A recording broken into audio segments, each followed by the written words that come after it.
మొన్న స్టార్ బజార్కి వెళ్ళేసి ఫ్రెష్గా ఉన్నటువంటి బ్రోకలీ తెచ్చేసి వేపుడు చేశా ఫ్రెండ్స్. మా ఇంట్లో వాళ్ళకి బ్రోకలీ వేపుడు అంటే చాలా ఇష్టం.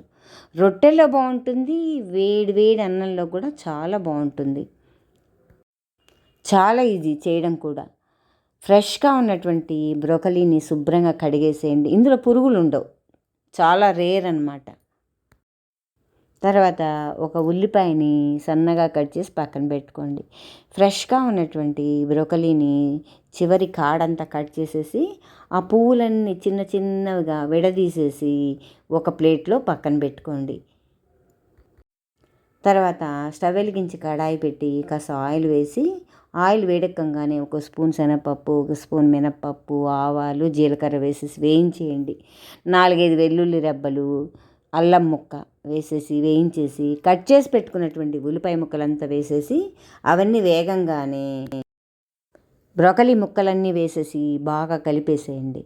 రుచికి తగ్గ సాల్ట్ వేసేసి కూరంతా కలిపేసేసి మూత పెట్టి మగ్గనివ్వండి. ఈలోగా ఒక కప్పులో ఒక స్పూన్ శనగపిండి, అర స్పూన్ కారము, జీలకర్ర పౌడర్, కొంచెం ధనియా పౌడరు, చాట్ మసాలా, ఆమ్చూరు వేసేసి కొంచెం నూనె వేసేసి ఆ పౌడర్ అంతా కలిపేసేయండి. బ్రోకలీ ముక్కలన్నీ వేగంగానే చివరికి ఈ శనగపిండి మిశ్రమాన్ని అంతా వేసేసి బాగా కలిపేసేయండి.